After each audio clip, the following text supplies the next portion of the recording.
अस्सलाम वालेकुम and good evening. Ali Bukhari और कानून और आप 8 अप्रैल 2013 को आपकी खिदमत में हाजिर हैं। हमेशा की तरह अपना प्रोग्राम शुरू करता हूं पहले कोई अपडेट्स के साथ। एक इंटरेस्टिंग केस में आने से पहले आज पढ़ रहा था, नागर के नाम से है, जो कि चैलेंज किया गया था, जुडिशियल रिव्यू में चैलेंज किया गया था वैलिडिटी ऑफ EX1B को। अब EX1B क्या है? होम ऑफिस ने जो नए रूल्स बनाए थे लास्ट ईयर 9 जुलाई को, जो नए रूल्स आए थे, अपेंडिक्स FM बनाया गया था, उसके अंदर उन्होंने कपल्स के लिए एक चीज़ डाली थी, जहाँ पे आपके रूल्स के मुताबिक आपका केस पूरा नहीं उतरता, वहाँ पे EX1 अप्लाई हो सकता है अगर आप इनसरमाउंटेबल ऑब्स्टिकल्स शो कर सकते हैं। नए रूल्स के अंदर इस चीज़ को डाला गया इसलिए कि अगर आपके एक रिलेशनशिप चल रहा है, आप अनमैरिड कपल्स के तौर पे इकट्ठे रह रहे हैं, या या आपकी शादी हुई हुई है किसी ब्रिटिश नेशनल के साथ और आप उनके साथ यहाँ पे रह रहे हैं, अगर आप रूल्स के ऊपर पूरा नहीं उतरते, यानी आपकी इनकम पूरी नहीं है या आपके पास उसका पूरा एविडेंस नहीं बनता, और ऐसे सर्कमस्टांसेस हैं कि जिसकी वजह से कहा जाता है कि आप वापस अपने मुल्क जाके इस फैमिली लाइफ को इस्टेब्लिश करके चल नहीं सकते, तो फिर वो इनसरमाउंटेबल ऑब्स्टिकल्स की बात आती है। अब इसको चैलेंज किया गया था और उसको इस चैलेंज में अनफॉर्चुनेटली रिफ्यूज़ कर दिया गया है। वहाँ पे कहा गया है कि ये रूल्स जो होम ऑफिस ने बनाए हैं, उनके पास पावर है, उनके पास इख्तियार है अपने रूल्स बनाने का, और सेक्रेटरी ऑफ स्टेट के पास ये पूरा इख्तियार है कि वो अपने गाइडेंस के अंदर अपने केस वर्कर्स हैं उनको बताए कि उन्होंने किस तरह से रूल्स को फॉलो करना है। सो गाइडेंस और रूल्स के मुताबिक ये जो बात की गई थी उसके अंदर इसको उन्होंने वैलिड करार दे दिया और उन्होंने कहा कि इसके ऊपर ये बात अभी इन्फोर्सेबल रहेगी। इसका मतलब ये नहीं कि इसके ऊपर कोई और चैलेंज नहीं हो सकता। आई एम श्योर बहुत सारे चैलेंजेस अभी और भी इन द पाइपलाइन होंगे जो कि किसी और तरीके से इसमें आ सकते हैं। हो सकता है कहीं पे उनको चैलेंज किया जाए और कोई ना कोई कोर्ट और कोई ना कोई जज उसको एक्सेप्ट भी कर ले, लेकिन इस वक्त जो अप टू डेट सिचुएशन है वो ये है कि जो पहला ऐसा चैलेंज चल रहा था अभी, उस चैलेंज को रिफ्यूज़ कर दिया गया है और उसमें ये कहा गया है कि ये रूल्स वैलिड हैं, ये रूल्स ठीक हैं और इनके मुताबिक इनको आगे चलना है। जो आर्टिकल 8 को रिप्लेस करके उन्होंने पैराग्राफ 276 बना दिया है, प्राइवेट लाइफ की जो उन्होंने रूल्स बना दिए हैं, यानी ये कि अगर आपने 20 साल यूके में गुजार लिए तब आपको स्टेटस मिल जाएगा, अगर आपकी उम्र 18 से 25 साल के दरमियान है और आपने आधी ज़िंदगी यहाँ गुजारी है तब स्टेटस मिल जाएगा, अगर आपकी उम्र 18 साल से कम है और आपने 7 साल यहाँ पे गुजार लिए तब स्टेटस मिल जाएगा, और चौथी चीज़ है अगर आपके तमाम टाइज़ अपने मुल्क के साथ ख़त्म हो चुके हैं तब आपको स्टेटस मिल जाएगा। ये आखिरी जो पॉइंट है, पहली 3 चीज़ें तो ऐसी हैं कि बिल्कुल 2 + 2 = 4 करने वाली बात है कि आपको साफ-साफ रूल्स के मुताबिक पता है कि क्या चीज़ कैसे अप्लाई होती है। जो चौथी चीज़ है वो एक ऐसी चीज़ है जिसके अंदर कुछ आर्ग्यूमेंट्स की बेस बन सकती है। इसके ऊपर हमेशा कुछ ना कुछ हम टच अप करते रहते हैं। आज मैं इसके ऊपर जो एक छोटी-सी बात एक्स्ट्रा कहना चाहता हूँ वो ये है कि जब आप देखते हैं कि आपकी टाइज़ अपनी कंट्री के साथ ख़त्म हो गए हैं, अब दोनों चीज़ें क्या हैं? 2 चीज़ें हैं इसमें जिनको कंपेयर करना है। वो ये, रूल्स ये नहीं कहते कि आपने यूके के साथ कितने स्ट्रॉन्ग टाइज बना लिए हैं। रिमेंबर जो पहले रूल्स हुआ करते थे, जो हम पैराग्राफ 395C की बात करते थे, उसके अंदर ये चीज़ आती थी कि आपके strength of connections with the UK क्या है। अब वो स्ट्रेंथ ऑफ कनेक्शंस को हटा दिया गया, पैराग्राफ 395C को डिलीट कर दिया गया है। उसकी जगह पे अब जो नए रूल्स आए हैं वो ये कहते हैं कि आपकी अपनी कंट्री के साथ अपने टाइज खत्म हो चुके हैं। अब इसके अंदर जब आप गाइडेंस को उठा के देखते हैं तो गाइडेंस के ऊपर, गाइडेंस में जो उन्होंने बातें लिखी हुई हैं, मेरा ख्याल है पर्सनली कि वो बहुत अनफेयर किस्म की बातें हैं। वो ये कहते हैं कि अगर आपने अपनी ज़्यादा ज़िंदगी बाहर गुजारी, अपनी कंट्री में गुजारी, आप वहाँ की ज़बान बोल सकते हैं और आपका कल्चर वही है, तो इसका मतलब आपके टाइज बाकी रहेंगे, और उसके ऊपर अगर आपको नज़र आता है कि एक बंदे ने बहुत लंबा अरसा वहाँ अपने मुल्क में गुजारा हुआ है तो उसके टाइज ख़त्म नहीं हो सकते। आई थिंक पर्सनली कि ये चीज़ गलत है। क्यों? एक बंदा यहाँ पर आया, उसकी उम्र लेट्स से 30 ईयर्स थी, 35 ईयर्स थी। अब वो यहाँ पर आता है, यहाँ पर आके वो 10, 11, 12, 13, 14 साल गुजार लेता है। अब वो जो 10-12 साल उसने यहाँ पे गुजारे, ठीक है, उसने अपनी ज़िंदगी का ज़्यादातर हिस्सा अपने मुल्क में गुजारा। फॉर एग्जांपल वो इंडिया से आया, उसने आके यहाँ पे असाइलम किया, असाइलम रिफ्यूज़ हो गया या कुछ नहीं किया, विज़िट वीज़ा पे आया, विज़िट वीज़ा उसका एक्सपायर हो गया, फिर वो रुका रहा यहाँ पे, जैसे तैसे करके अपना गुजारा करता रहा, कहीं काम करता रहा, पे स्लिप्स मिली, नहीं मिली, कुछ नहीं फ़र्क पड़ता। सिर्फ ये कि उसने इतना लंबा अरसा यहाँ पे गुजार लिया। पहले होता था, हमें दिखाना पड़ता था कि जी उसने अपना कोई बिजनेस यहाँ बना लिया, उसका घर यहाँ पर है, उसके बच्चे हैं, उसकी फैमिली है। ये सारे ऐसे कनेक्शंस हैं जो कि यूके के साथ उसकी लाइफ को बड़ा स्ट्रॉन्ग करते हैं।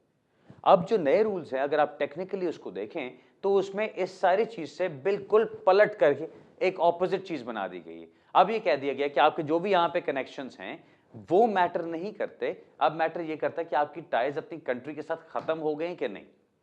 एक तरह की चालाकी कह लें इसको, जो मर्जी कह लें, बिकॉज अगर वो ये कहते हैं सिर्फ कि भाई आप अपनी ज़बान अभी भी बोलते हैं, आपकी कोई फैमिली मेम्बर वहाँ पर अभी भी हैं, आपके कोई जो आपकी प्रॉपर्टी थी वो अभी भी है, तो इसका मतलब आपके टाइज ख़त्म नहीं हुए। वॉट अबाउट दोज पीपल, उन लोगों का क्या बनेगा जो कि अब ये जिस तरह मैंने एग्जाम्पल दिया कि एक बंदा आया है यहाँ पे, आके उसने इतने साल गुजार लिए, 10-12 साल गुजार लिए, और अब आप उसको कहते हैं कि भाई तुम वापस इंडिया जाके रहना शुरू कर दो। अब वो कहता है कि भाई मैं पिछले 10-12 साल से यहाँ पे रह रहा हूँ, मैं काम यहाँ पे कर रहा हूँ, मैं सारा कुछ यहाँ पे कर रहा हूँ, ना मैं वहाँ पे गया, ना मेरा अपने फैमिली के साथ कोई अब कॉन्टैक्ट है, ना मेरी कोई वहाँ पे कोई प्रॉपर्टी है, ना मेरा कोई बिजनेस चल रहा है, ना मैं वहाँ जाके अब सेटल हो सकता हूँ, ना मेरे पास कोई ऐसे एसेट्स हैं। हाँ ठीक है, ज़बान मैं वहाँ की बोलता हूँ, नेशनैलिटी मेरी इंडियन है, लेकिन क्या उसका मतलब ये है कि मेरे टाइज अभी तक वहाँ पर हैं? तो ये बात गलत बनती है। अब अक्सर जो मैं देख रहा हूँ आजकल, जब मैं कोर्ट में भी जाता हूँ, मैं जहाँ के देखता हूँ वहाँ पे जो केसेस आर्ग्यू हो रहे होते हैं, उसमें अभी तक बहुत सारे लोग इसी चीज़ पे आर्ग्यू कर रहे होते हैं कि जी हमारे कनेक्शंस यहाँ पे कैसे हैं। अब रूल्स चेंज हो चुके हैं, अब जोर इस चीज़ के ऊपर होना चाहिए कि आपकी टाइज अपनी कंट्री के साथ कितने हद तक ख़त्म हो चुकी हैं, अब जोर उसके ऊपर डालना चाहिए। सो ये जो पैराग्राफ 276 ADE 6 की बात आती है, जिसमें ये बात है कि आपकी टाइज अपनी कंट्री के साथ खत्म हो चुके हैं, ये एक बड़ा इंपॉर्टेंट फैक्टर है, बिकॉज मोस्टली केसेस अब आपके इस चीज़ के ऊपर आर्ग्यू होंगे। आपके अगर 20 साल नहीं गुजरे यहाँ पे, या आपकी ज़िंदगी के आधी ज़िंदगी यहाँ पे नहीं गुजरी और आप 25 साल से कम हैं, या आपकी उम्र 18 साल से ऊपर हो चुकी है, तो वो पहले 3 रूल्स आपके ऊपर अप्लाई नहीं होते, लेकिन ये चौथी चीज़ फिर भी अप्लाई हो सकती है अगर आप ये शो कर सकते हैं कि आपकी टाइज अपनी कंट्री के साथ खत्म हो चुके हैं। सो ये एक इंपॉर्टेंट चीज़ बनती है। इसके अलावा जो नई एक और चेंज है, सबको पता ही होगा, होम ऑफिस की फ़ीस 6 अप्रैल से बढ़ गई हैं। सो अब नई फ़ीस एप्लीकेबल होंगी, नए फॉर्म्स भी आई एम श्योर उसके साथ एप्लीकेबल होंगे। सो ख्याल रखिएगा कि जो नई एप्लीकेशंस डाली जा रही हैं वो नए फॉर्म्स के ऊपर हों और सही तरह से नई फ़ीस के साथ जाएं। अदरवाइज़ अगर आपकी लीव टू रिमेन ख़त्म होने वाली है और आप गलत फॉर्म इस्तेमाल कर लेते हैं या गलत फ़ीस लगा के भेज देते हैं, उसके ऊपर आपका रिफ्यूज़ल आपको इनवैलिड करके वापस भेजेंगे, और हो सकता है उससे तक आपके अपील का टाइम गुजर चुका हो। सो उसका ख्याल रखिएगा। जहाँ तक लीगल अपडेट्स की बात थी, वो तो मैं यही करना चाहता था, उसके अलावा कोई ऐसा मुझे अपडेट अभी नज़र नहीं आया जिसकी मैं अभी आज बात करूँ। अब हमारा एक जो पर्सनल अपडेट समझ लें, वो ये, मैं कहता आया हूँ काफ़ी अरसे से कि हम लोग मैनचेस्टर में भी ऑफिस बना रहे हैं, वहाँ पे भी आप लोगों से बातचीत हो सकती है। इस वीकेंड पे दफ्तर को हम फाइनल कर आए हैं। सो मैनचेस्टर में अगले 4-6 हफ्ते में ऑफिस हमारा शुरू हो जाना चाहिए। उसके अलावा इल्फर्ड में भी, ईस्ट लंदन में भी हमने जगह ले ली है, वहाँ पे भी आप लोगों से मुलाकात हो सकती है। अगर आप मिलना चाहते हैं तो आप हमारे दफ्तर में फ़ोन करके वहाँ पे अपनी अपॉइंटमेंट्स बुक कर सकते हैं। अब मेरा ख्याल है सीधा सवाल जवाब की तरफ चलते हैं। जितनी ज़्यादा से ज़्यादा कॉल्स ले लें, जितने ज़्यादा से ज़्यादा मसले हल कर लें आज, उतना अच्छा होगा। चलें पहली कॉल लेते हैं जी। हेलो। अस्सलाम वालेकुम। वालेकुम अस्सलाम। कैसे हैं अली भाई, आप ठीक हैं? कह रही जी ठीक ठाक। ठीक ठाक। अली भाई, मैं बर्मिंघम से बात कर रहा हूँ। थोड़ा सा लेंथी है लेकिन मैं इसको थोड़ा शॉर्ट करूंगा, तो ऑब्वियसली आप और भी कॉल्स वेट करते जी। तो अक्टूबर 2011 में मैंने स्टूडेंट एक्सटेंशन डाली थी, ठीक है? हाँ। उसके बाद वो रिफ्यूज होकर आ गई एकेडमिक प्रोग्रेशन की वजह से, एंड ऑफ दिसंबर 2011, ठीक है? ठीक। उसके बाद हम अपील में चले गए अपील में चले गए जनवरी में, और जिसका वो रिमिट हो गई अपील, जज ने रिमिट कर दी क्योंकि वो बच्चे मेरे यहाँ पैदा हुए थे ना। तो उसके बाद जब उन्होंने रिमिट कर दी तो हमने सेक्शन 3C के ऊपर हमने PSW डाल दिया। ओके।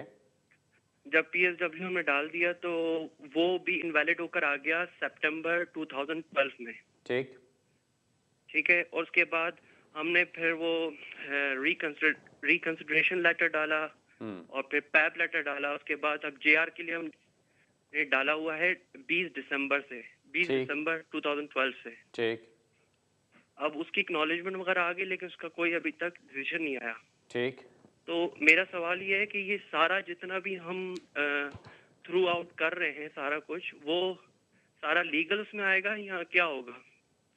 ब्रेक थ्रू हो गया, क्योंकि मैं 10 इयर्स के लिए भी एलिजिबल होता हूँ। कब होते हैं? के लिए वो सर मैं जनवरी 2014 में। जनवरी 2014। ओके, बस ये सवाल है आपका? मेरा कि जितना भी हम शुरू से 2011 से till now all is like legal bounding और हम ब्रेक थ्रू हो गए। चलें, अब आप गौर से सुनिए, मैं आपको जो सारी बातें बताऊंगा, काफ़ी टेक्निकल बातें करूंगा, गौर से उसको नोट बना सकते हैं तो नोट बना लीजिए और उसके बाद आप उसके ऊपर अपनी रिसर्च कर सकते हैं। मैं आपको बता देता हूं बात क्या है। देखिए, आपने जब अपनी स्टूडेंट वीज़ा एप्लीकेशन डाली, वो आपकी एप्लीकेशन रिफ्यूज़ हुई, आप उसकी अपील में गए, आपकी अपील पेंडिंग थी और उस अपील की पेंडेंसी में, यानी आपकी अपील जब पेंडिंग थी, आपने उसके होते हुए आपने एक और एप्लीकेशन डाल दी।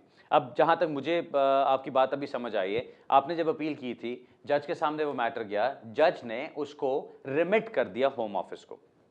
अगर ये रिमिट ना किया होता, आपकी अपील चल रही होती और उसी की पेंडेंसी में आपने दूसरी एप्लीकेशन कर दी होती, तो आप मारे जाते इस बात पे कि जी सेक्शन 3C जो चल रहा है उसके अंदर, अगर अपील के अंदर आप चल रहे हैं तो उसके अंदर आपकी नई एप्लीकेशन नहीं की जा सकती। यहाँ पे बात थोड़ी सी टेक्निकली डिफरेंट होगी।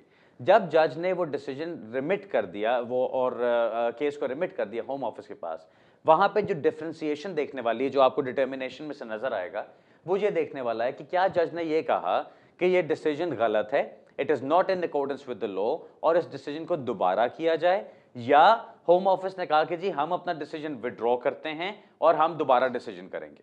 अब अगर तो उन्होंने कहा कि हम अपना डिसीजन विड्रॉ करते हैं, तो इसका मतलब ये हुआ कि आपकी जो ओरिजिनल एप्लीकेशन थी 2011 वाली, उस एप्लीकेशन के ऊपर कोई डिसीजन नहीं हुआ हुआ। वो एप्लीकेशन आपकी चल रही है, यानी सेक्शन 3C उसको लेके चल रहा है। अब उसकी पेंडेंसी में अगर आप दूसरी एप्लीकेशन कर देते हैं, तो इसका मतलब ये हुआ कि आपने एक वेरिएशन की एप्लीकेशन डाल दी। वेरिएशन का मतलब क्या होता है?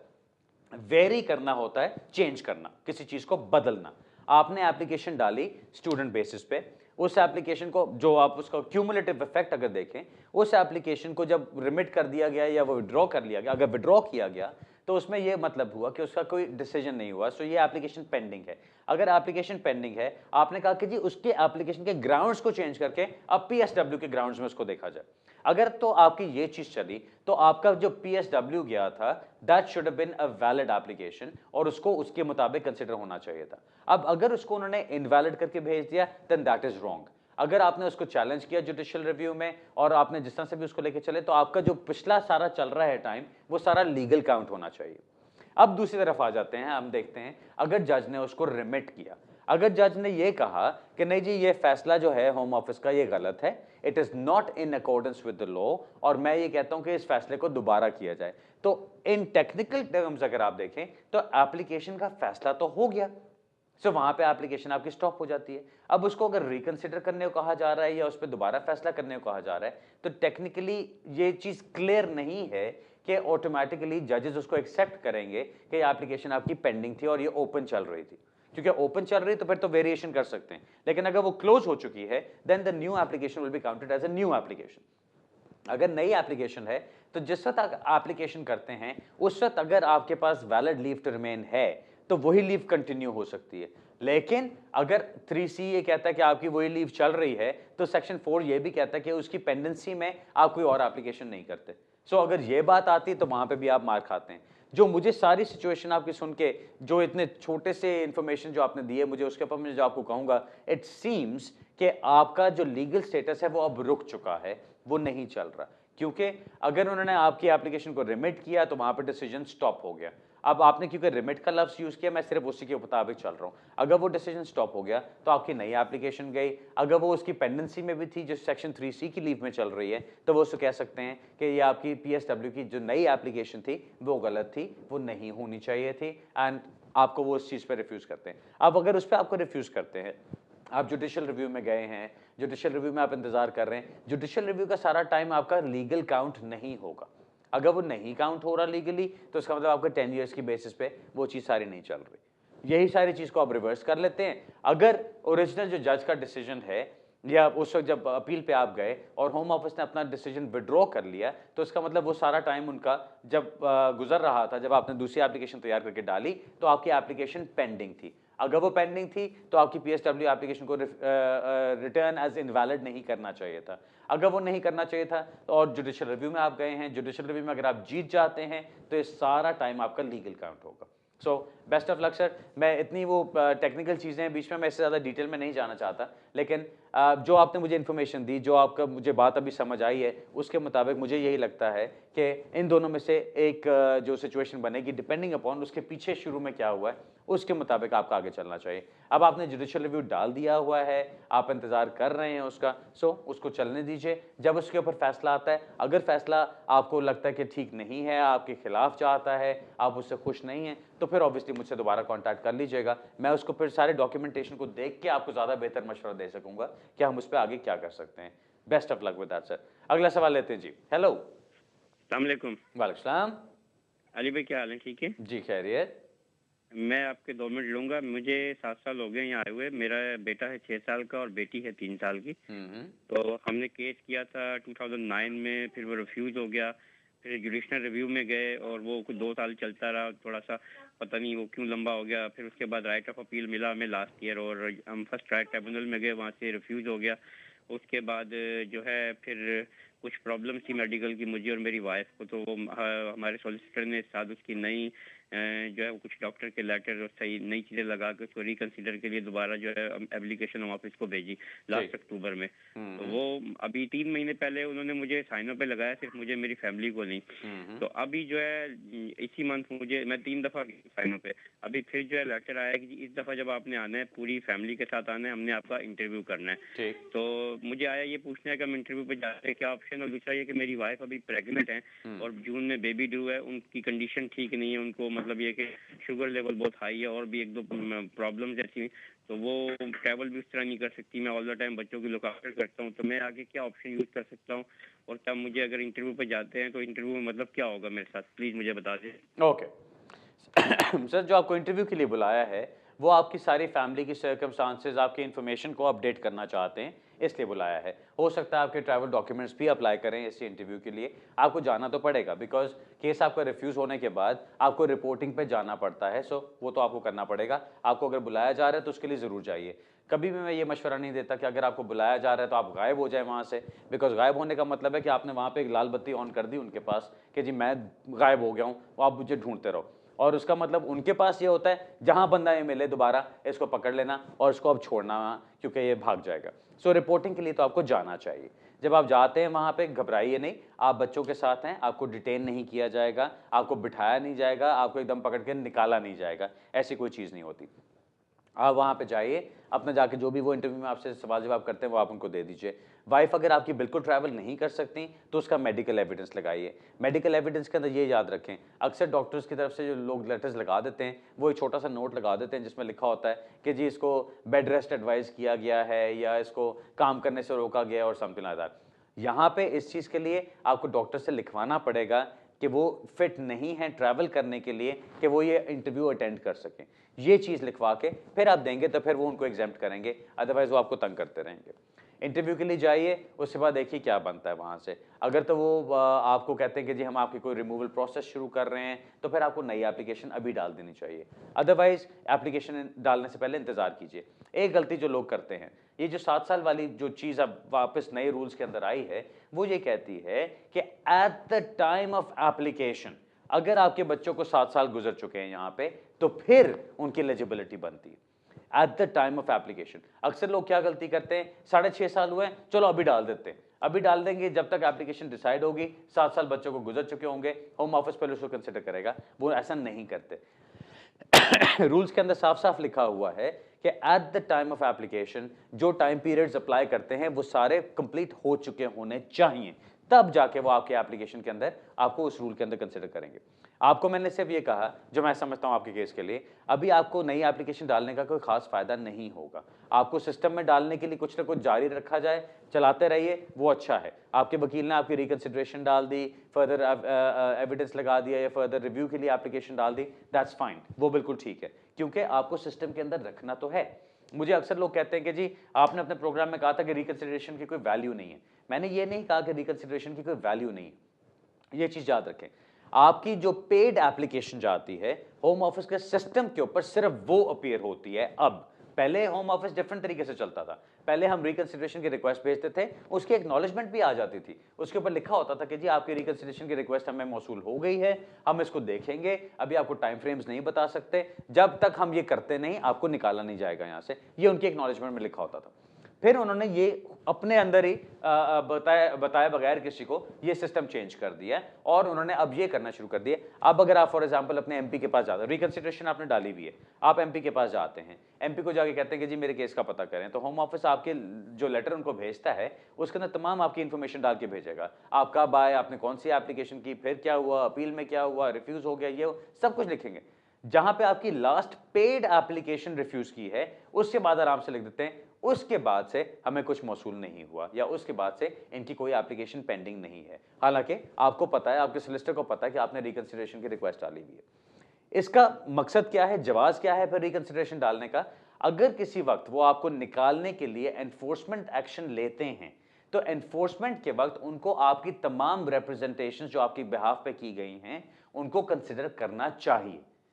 अगर आपकी रिकंसिडरेशन डली हुई है, चाहे उसको उन्होंने एक्नॉलेज किया कि नहीं किया, चाहे उनके सिस्टम पे वो नजर आती है कि नहीं नजर आती, अगर आपके पास अपना एविडेंस मौजूद है कि आपने एप्लीकेशन, आपने कोई रिप्रेजेंटेशंस की हुई हैं, अपनी कोई रिकंसिडरेशन डाली हुई है, वो एविडेंस आपके लिए स्ट्रॉन्ग पॉइंट है। बिकॉज अगर किसी वक्त उन्होंने एनफोर्समेंट प्रोसेस शुरू किया तो आप उनको दिखा सकते हैं कि भाई हमने ये चीज़ डाली हुई है, हमारी इन रिप्रेजेंटेशंस को कंसिडर किए बगैर आप एनफोर्समेंट का स्टेप नहीं उठा सकते। उनको उस चीज़ को कंसिडर करना लाजमी है। आपके केस में मैं सिर्फ इतना कहूँगा सर, आपके बच्चों को यहाँ पे जो आपने बताया, एक बच्चे की उम्र 6 साल है, जब उसकी उम्र 7 साल हो जाती है, यानी उसने 7 साल यूके में गुजार लिए, तब नई एप्लीकेशन डालिएगा। उससे पहले कुछ अपने रिकंसिडरेशन वगैरह के थ्रू चलते रहिए, आपके पैसे बचेंगे। अगर उससे पहले कोई खुदा न खास्ता ऐसा मसला होता है कि वो आपको पकड़ने आ जाते हैं कि जी हम आपको अब वो डिटेन तो नहीं कर रहे लेकिन आपके खिलाफ हम रिमूवल डायरेक्शन सर्व कर रहे हैं, कुछ ऐसा कर रहे हैं, उसमें फिर आपको नई एप्लीकेशन डाल देनी चाहिए ताकि उस एप्लीकेशन को उनको कंसिडर जरूर करना पड़ेगा। आपके रिफ्यूजल लेटर के अंदर ये भी अक्सर लिखा होता है कि अगर आपकी ह्यूमन राइट्स की एप्लीकेशन रिफ्यूज करते हैं कि जी हमने आपका केस अब एनफोर्समेंट को भेज दिया है, फलाने नंबर पे फ़ोन करें फलानी तारीख से पहले। मेरे से अक्सर लोग पूछते हैं कि जी वो नंबर पे फ़ोन करना चाहिए कि नहीं, मैं कहता हूँ बिल्कुल करें, उधर फ़ोन करें, उनको बताएं कि मैंने अपने सोलिसिटर से बात कर ली है, मैं अपना केस अभी लेके आगे चल रहा हूँ, मैं अभी वापस नहीं जा रहा। आपने उनकी रिक्वायरमेंट भी पूरी कर दी, आपने उनको बता भी दिया कि आप वापस नहीं जा रहे। साथ ही आखिरी पैराग्राफ के अंदर लिखा यह होता है कि अगर आप खुद नहीं जाते तो आपके खिलाफ हम एनफोर्समेंट एक्शन शुरू करेंगे, और उस वक्त जब हम एनफोर्समेंट एक्शन शुरू करेंगे तो हो सकता है आपका अपील का राइट जनरेट हो जाए। इसलिए अपनी कोई ना कोई एप्लीकेशन, कोई ना कोई रिप्रेजेंटेशन सिस्टम में जरूर रखें ताकि किसी भी वक्त अगर कोई स्टेप उठाया जाता है आपके खिलाफ तो आपके पास सीधा सीधा मौका होता है कि आप उनसे अपील मांग सकते हैं। अगर वो आपको अपील नहीं देते तो आप फौरन जुडिशियल रिव्यू में जाके इंजंक्शन ले सकते हैं आपके रिमूव करने के खिलाफ, सिर्फ इसलिए कि आपकी कोई ना कोई चीज़ पेंडिंग चल रही है। ये चीज़ बड़ी ज़रूरी है, अक्सर लोग इसको समझते नहीं हैं और ये मिस्टेक कर जाते हैं और उनको फिर आगे जाके प्रॉब्लम्स होती हैं। अभी खास तौर पे जो यूकेबीए को डिवाइड कर दिया गया है, जो उन्होंने कहा कि जी यूकेबीए को ख़त्म करके अब हमने एक वो इमिग्रेशन एंड वीज़ा सेक्शन बना दिए और दूसरा एनफोर्समेंट वाला बना दिए। इमिग्रेशन एंड वीज़ा सेक्शन का काम है एप्लीकेशंस पे काम करना, एनफोर्समेंट का काम है सिर्फ उस तरह लोगों को निकालना। अब वो उस चीज़ के पीछे आ सकते हैं। आपको बिल्कुल सारे कानून का पता होना चाहिए, आपके वकील को बाखबर होना चाहिए और आपको प्रिपेयर्ड होना चाहिए कि किसी भी वक्त वो कुछ करते हैं तो आप उसका जवाब दे सकते हैं आगे। ऑलराइट सर, उम्मीद है आपको कुछ हेल्पफुल इन्फॉर्मेशन इसमें मिल गई होगी। अब एक ब्रेक की तरफ चलते हैं नाजरीन, वापस आते हैं, फिर अपना सवाल जवाब का सिलसिला जारी रखते हैं। मिलते हैं थोड़ी सी देर में।